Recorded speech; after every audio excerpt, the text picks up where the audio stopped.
Hello मेरे प्यारे बच्चों, कैसे हैं आप सब। बच्चों मैं उम्मीद करता हूं आप सब बहुत अच्छे होंगे। बच्चों मैं आपका दोस्त आलोक जैन आपका स्वागत करता हूं वेब्स एकेडमी में। बच्चों आज की इस क्लास में मैं आपको चैप्टर 8 क्वाड्रिलेटरल की एक बहुत शानदार थ्योरम करवाऊंगा।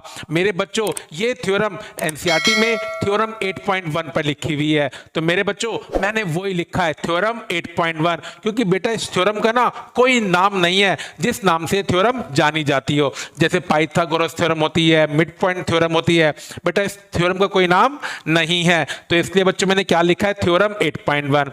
अब मेरे बच्चों इस थ्योरम का प्रूफ एग्जाम में आने के चांस ना बहुत ज्यादा होते हैं, तो आपको मान के चलना है कि जब आप एग्जाम देने जाएंगे उससे पहले इस थ्योरम का प्रूफ आप 100% अच्छे से रिवीजन करेंगे, क्योंकि इसके आने के चांस बहुत ज्यादा आपके एग्जाम में होते हैं।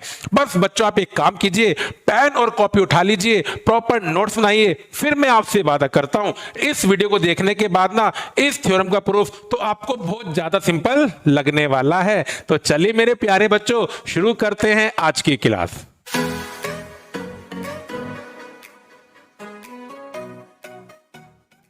मेरे प्यारे बच्चों थ्योरम 8.1 को करना शुरू करते हैं, लेकिन बच्चों पहले देखते हैं ना कि हमें क्या गिवन है और क्या प्रूफ करना है। तो देखिए बच्चों थ्योरम 8.1 क्या है। अ diagonal of a parallelogram divides it into two congruent triangles. देखिए बच्चों किसी भी पैरेललोग्राम में अगर आप क्या ड्रॉ करते हो, एक डायगोनल को ड्रॉ करते हो, तो आपको प्रूफ करना है कि वो डायगोनल ना पैरेललोग्राम को दो ट्रायंगल्स में डिवाइड करेगा। ये तो कॉमन सेंस वाली बात है। और मेरे बच्चों वो दोनों ट्रायंगल्स क्या होंगे, कॉन्ग्रुएंट होंगे। तो चलिए बच्चों प्रूफ करना शुरू करते हैं। तो मेरे बच्चों सबसे पहले क्या बनाऊंगा, मैं एक फिगर बनाऊंगा। तो देखिए बच्चों ये मैंने आपके सामने क्या बनाया बच्चों, एक पैरेललोग्राम बनाया। चलिए बच्चों मैं इसको नाम देता हूं ABCD। अब देखिए बच्चों आपकी मर्जी है, या तो आप AC को ड्रॉ करो चाहे BD को, क्योंकि हमें क्या गिवन है, डायगोनल। चलिए बच्चों मैं AC को ड्रॉ करता हूं। अब बस बच्चों मुझे प्रूफ करना है ये दोनों ट्रायंगल्स आपस में क्या होंगे, कॉन्ग्रुएंट होंगे। तो चलिए बच्चों अब मैं क्या लिखूंगा, गिवन। मेरे बच्चों इस क्वेश्चन में, इस थ्योरम में मुझे क्या गिवन है कि ABCD is a parallelogram and AC is a diagonal. ये बच्चों इस क्वेश्चन में मुझे गिवन है। चलिए बच्चों अब मैं लिखूंगा जो मुझे प्रूफ करना है, लेकिन बच्चों जैसा मैंने आपको बता रखा है कि कॉन्ग्रुएंट जब हम प्रूफ करते हैं ट्रायंगल्स को तो उनका नाम देना बड़ी ही कलाकारी वाली बात होती है। आप ये नहीं जो चाहे वो लिख दे, नहीं बच्चों आपको कंडीशन के अकॉर्डिंग जो तीन कंडीशंस आपको इक्वल मिलती है बच्चों उसके अकॉर्डिंग ही अपने ट्रायंगल्स का नाम देना होता है। तो देखो बच्चों मैं आपको बताता हूं इसमें वो तीन कंडीशन कौन कौन सी है। मेरे बच्चों अगर ये पैरेललोग्राम है ना तो इसकी अपोजिट साइड्स क्या होंगी, पैरेलल होगी, इसमें तो कोई शक वाली बात ही नहीं है।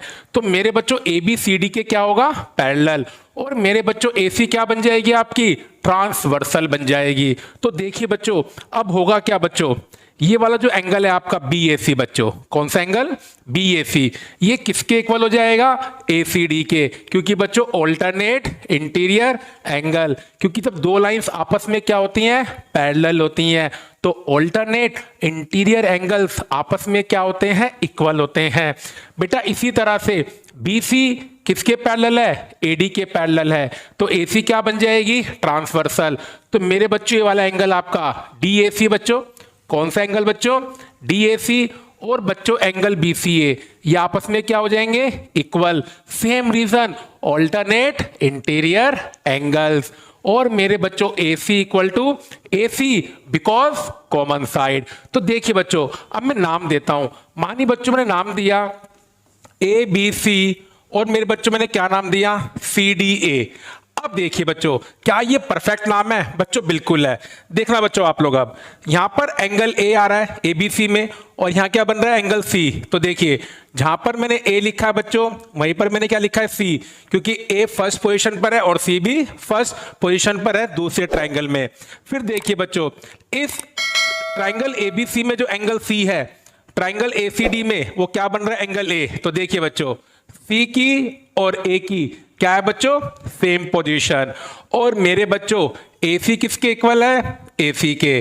तो बच्चों क्या बन गई आपकी, कॉमन साइड बन गई। तो इसका मतलब बच्चों क्या हुआ, जो मैंने नाम दिया है ये क्या है बच्चों, बिल्कुल परफेक्ट नाम है। तो देखिए बच्चों, अब मैं क्या लिखूंगा, to prove angle A B C किसके कॉन्ग्रेंट है, सॉरी बच्चों, ट्राइंगल एबीसी किसके कॉन्ग्रेंट है, ट्राइंगल सीडीए के। मुझे ये प्रूफ करना है। चलिए बच्चों अब प्रूफ करते हैं। तो देखिए बच्चों, बहुत सिंपल प्रूफ है, अब तो मैंने आपको समझा ही दिया। तो देखिए, in triangle ABC and triangle CDA comma we have. तो देखिए मेरे बच्चों, कंडीशन मैंने क्या ढूंढी, angle B A C equal to angle D C A. क्या ढूंढी बच्चों, angle B A C equal to angle D C A बच्चों, ठीक है। बिकॉज ऑल्टरनेट इंटीरियर एंगल, मेरे बच्चों मैंने शॉर्ट फॉर्म में लिखा है ऑल्टरनेट इंटीरियर एंगल, लेकिन बच्चों एग्जाम में आप पूरा लिख कर आना ऑल्टरनेट इंटीरियर एंगल। और मेरे बच्चों फिर कंडीशन क्या थी कि AC किसके इक्वल है, CA के। देखो बच्चों, मैंने AC इक्वल टू CA क्यों लिखा, क्योंकि यहां पर नाम बन रहा है AC और यहां पर बन रहा है CA, लेकिन उससे फर्क कुछ नहीं पड़ता। अगर आपने AC इक्वल टू AC भी लिख दिया तो फर्क कुछ नहीं पड़ेगा, लेकिन हाँ बच्चों, लिखना बच्चों AC इक्वल टू CA, ये ज्यादा अच्छा रहता है। तो देखिए बच्चों, यहां पर क्या रीजन है, कॉमन साइड, ठीक है बच्चों। आप देखिए बच्चों अगली कंडीशन, फिर बच्चों हमने क्या ढूंढा था बच्चों, कि जो एंगल BCA है वो किसके इक्वल है, एंगल DAC के। एंगल BCA मेरे बच्चों किसके इक्वल है, एंगल DAC के। किसके इक्वल है, एंगल DAC के। बेटे इसका भी क्या रीजन है, ऑल्टरनेट इंटीरियर एंगल, ठीक है मेरे बच्चों। क्योंकि पैरेललोग्राम की अपोजिट साइड्स के दोनों पेयर क्या होते हैं, पैरेलल होते हैं। तो जो बच्चों हमारा डायगोनल होता है वो क्या बन जाता है, ट्रांसवर्सल बन जाती है बच्चों। अब देखिए बच्चों, इसमें दो एंगल इक्वल है और एक साइड इक्वल है, लेकिन देखो बच्चों साइड ना बीच में आ रही है। देखिए ये वाला एंगल आपस में इक्वल है और ये वाले एंगल आपस में इक्वल हैं, और साइड दोनों एंगल्स के बीच में आ रही हैं। जो दो एंगल इक्वल हैं, साइड्स उनके बीच की इक्वल है। तो मेरे बच्चों इस रूल को बोलते हैं एंगल साइड एंगल। लेकिन बच्चों अगर आपने एंगल एंगल साइड भी बोल दिया, AAS, फर्क कुछ नहीं पड़ता। लेकिन हाँ, मैं आपको एडवाइस करूंगा, अगर दो एंगल इक्वल है और उनके बीच की साइड इक्वल है, फिर मेरे बच्चों आप रूल कौन सा लिखना है एग्जाम में, ASA, ठीक है बच्चों। तो देखिए बच्चों, अब मैं क्या बोलूंगा कि ट्राइंगल ABC किसके कॉन्ग्रेंट है, ट्राइंगल CDA के, बाय ASA कॉन्ग्रेंट रूल। तो देखिए बच्चों, इस थ्योरम का प्रूफ कितना सिंपल है। बस आपको ये बात ध्यान रखनी है कि इस थ्योरम को कैसे प्रूफ करना है, ऑल्टरनेट इंटीरियर एंगल्स का फंडा यूज करके प्रूफ करना है। और तीसरी कंडीशन क्या आती है बच्चों, डायगोनल दोनों में सेम आ रहा था तो कॉमन साइड बन गई। तो देखिए बच्चों कितना सिंपल प्रूफ है। और बेटा ये प्रूफ एग्जाम में आने के चांस बहुत ज्यादा होते हैं। बस अब आपको क्या करना है, घर पर बैठ के ना इस थ्योरम के प्रूफ को एक या दो बार प्रैक्टिस करनी है, फिर देखना बच्चों ये प्रूफ तो आपका हो जाएगा। चलिए मेरे प्यारे बच्चों, अब मैं आपको मिलता हूं अगली वीडियो में। जब तक अपनी हेल्थ का ध्यान रखें और मेरे प्यारे बच्चों घर पे पढ़ाई भी दिल से करते रहें।